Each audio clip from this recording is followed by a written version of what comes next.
मुलांच्या हाती मोबाईल नाही तर चक्क शिवकालीन शस्त्र आहेत आणि तितक्याच पारंगतपणे ती चालवली जात आहेत। मोठ्या आवडीने ते याचं प्रशिक्षण घेत आहेत। ही बाब मनाला नक्की सुखावून जाते। पाहूया हा विशेष वृत्तांत।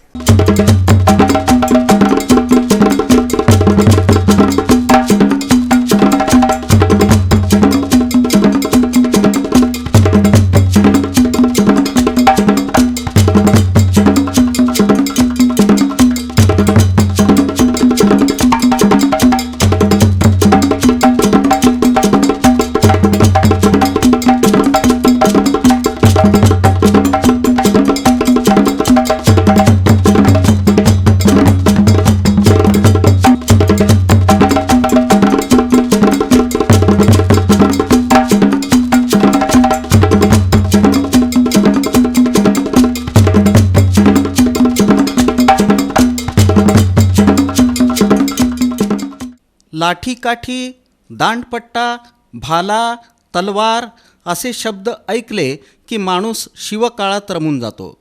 डोळ्यासमोर उभं राहतं ते आमच्या शिवबांचं शौर्य। मावळे, त्यांची युद्धकला आणि शस्त्रे, अशी शस्त्रे चालवण्यात आजची मुलं आवड दाखवत आहेत। ही नुसती आवड आणि आकर्षण नसून शिवकालीन शस्त्रे चालवण्यात ही मुलं पारंगत ठरत आहेत। ट्रॅडिशनल दांडपट्टा स्पोर्ट्स असोसिएशन महाराष्ट्र आणि भारतीय लाठी महासंघ या मुलांना प्रशिक्षण देत आहेत। त्याने आपण दांडपट्टा, लाठीकाठी, भाला, तलवार, त्यानंतर इथंभूत शिवकालीन जे काही शस्त्र आहेत जे इतिहासाशी निगडीत आहेत, ज्याच्यानी विद्यार्थ्यांचं मनगट मेंदू तल्लख होईल अशा वस्तूंवरती आपण भार देतोय। त्यामध्ये भारतीय योगा आहे, भारतीय शिवकालीन पद्धतीची कुस्तीसुद्धा आपण यामध्ये विद्यार्थ्यांना स्वसंरक्षणासाठी शिकवतो। माझ्याकडे 250च्या वर विद्यार्थी सद्यस्थितीला 8 सराव वर्गामध्ये ट्रेनिंग घेत आहेत, ज्याचं वेगवेगळं आहे आणि खूप उत्तम प्रतिसाद आहे। पालकांनासुद्धा ह्याची आवड आहे की बाबा काहीतरी आपण वेगळं शिकवतोय विद्यार्थ्यांना आणि शिवकालीन इतिहास लाभलेला खेळ शिकतायत याचं सगळ्यांना। एरवी मुलं मोबाईलमध्ये रमलेली असतात, याबद्दल चिंताही व्यक्त होते। मैदानाचा मुलांना विसरच पडलाय असंही आपण बोलतो। इथं मात्र हीच मुलं आणि मुली चक्क शिवकालीन शस्त्रे चालवत आहेत, तीही अगदी कुशलतेनं। कुणी लाठीकाठी चालवतोय, कुणाच्या हाती आहे तो दांडपट्टा, कुणाच्या हाती तलवारीचं कसब, तर कुणी भालाफेकीत तरबेज।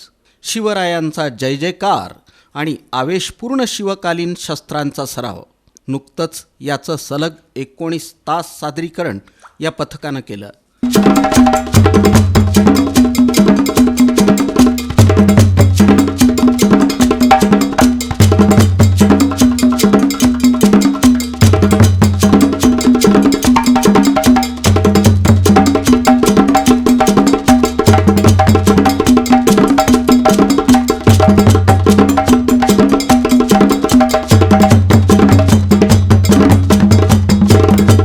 फाउंडेशन कोर्स आहे, असं संपून तो 6 वाजता येतो। 6ला आली की बॅग टाकला की तो इकडे आधी जास्त प्रेफरन्स इकडे आहे, त्याचा कल जास्त इकडे आहे, जेणेकरून त्याचं याच्यामध्ये आवड असल्यामुळे तो अभ्यासात सुद्धा व्यवस्थित आहे। दोन्ही गोष्टी सांभाळतोय तो व्यवस्थितरित्या। इतर खेळ भरपूर आहेत, पण याच्यामुळं जो त्यांचा शारीरिक, मानसिक आणि त्यावेळेला शिवरायांना जे धडे दिले गेले जिजाऊंकडून, तर ते कुठेतरी त्याची परत एकदा आपण म्हणतो इतिहास परत एकदा येतोय आपल्या डोळ्यासमोर की मुलांना नेमकं मोबाईल द्यायचा आहे की असे शिवकालीन शस्त्र जे आहेत ते कसे चालवायचे आणि स्वतःचं संरक्षण कसं करून घ्यायचं, यासाठी पालकांनी नक्कीच याच्यामध्ये त्यांचा सहभाग नोंदवला पाहिजे, जास्तीत जास्त पालकांनी, असं मला वाटतं। मग याला बी आवड निर्माण झाली। मी जातो सकाळी पट्ट 5:30ला उठून बसणार होतो, मी जाणार म्हणून। मग तिला आवड निर्माण झाली। मग सराचे बी 4 रेकॉर्ड होते याच्या अगोदर। मग प्रत्येक मुलाने 5 तासाचं 7 तासाचं रेकॉर्ड निर्माण केले। मग हिच्या बी आवड निर्माण झाली, मग मी बी एक रेकॉर्ड करावं म्हणून आत्मविश्वास निर्माण केले सरांनी, जिद्द निर्माण केली। मग यावर मला बोलून दाखवलं, पप्पा मला बी रेकॉर्ड करायचं आहे। ठीक आहे बस सर, बघू म्हणलं सर। मग सरांनी 19 तासाचा रेकॉर्ड करणार होते। मग त्यात मला विचारले, ते मला न विचारता तिने हा म्हणलं सराला, मग 19 तासाचा रेकॉर्ड करणार आहे म्हणले। मग आम्हाला विश्वास बसत नव्हता सर करणार काय। मग अश्विन कडलासकरांनी, शिवराम भोसले सरांनी यांच्या मार्गदर्शनाखाली 19 तासाचा रेकॉर्ड हे सक्सेस झाला आहे।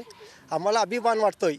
7 समुद्र पार हे पोरांचं नाव गेलेलं आहे सरांमुळं, अश्विन कडलासकर यांच्या मार्गदर्शनाखाली। आम्हाला विश्वास नव्हता हे 4 वर्षापासून क्लास करत आहे पोरगं. कराटे, लाठीकाठी, हे दांडपट्टा. 18 मेडल आहेत, 32 प्रमाणपत्र आहेत मुलाकडे आमच्या. शाळेतून खूप चांगल्या पद्धतीची मागणी आहे. फक्त एक मागणं मी आपल्या माध्यमातून म्हणजे पत्रकारांच्या दृष्टिकोनातून आणि माध्यमातून मागतोय की बाबा आपला हे जो खेळ आहे हा स्कूल गेमला यायला हवा. आमची लाठी स्कूल गेमला आलेले आहे विनानुदानिक खेळामध्ये, परंतु दांडपट्टा हा खेळ जो आहे तो अजून स्कूल गेमला आलेला नाही आहे. तर मी ह्याचीच मागणी करतो की स्कूल गेमला जर तो खेळ आला तर विद्यार्थ्यांचा खेळासोबतच करिअरच्या दृष्टिकोनातून सुद्धा त्यांना ह्याचा खूप चांगला पुढे जाऊन चांगलं त्यांना प्रतिसाद मिळणार आहे किंवा त्यांना त्यांच्या करिअरच्या दृष्टिकोनातून उपयोगी होणार आहे. तर स्कूलमधून तर चांगलाच प्रतिसाद आहे आणि पालकांचा सुद्धा ह्याचा उत्तमच प्रतिसाद लाभत आहे. अर्थात अशा शिवकालीन शस्त्रांचं प्रशिक्षण ठराविक शहरातून चालायचं. आज सोलापुरात ते दिलं जात आहे. विशेष म्हणजे विद्यार्थिनींचा चांगला प्रतिसाद याला लाभतोय. यातून उद्याची आमची समर्थ अन सक्षम पिढी घडणार आहे. महाराष्ट्राला लाभलेली शौर्य अन पराक्रमाची ऐतिहासिक परंपरा या मुलांसमोर कायम राहणार आहे. शिवकालीन शस्त्रांच्या प्रशिक्षणाचा समावेश अभ्यासक्रमात व्हावा यासाठी प्रयत्न सुरू आहेत. मात्र अद्याप तरी त्याला यश नाही आहे. याचं महत्त्व जेव्हा शिक्षण विभागाला समजेल तो सुदिन समजायचा. या विशेष वृत्तांताचं चित्रण होतं व्हिडिओ जर्नालिस्ट दिनेश शिंदे यांचं.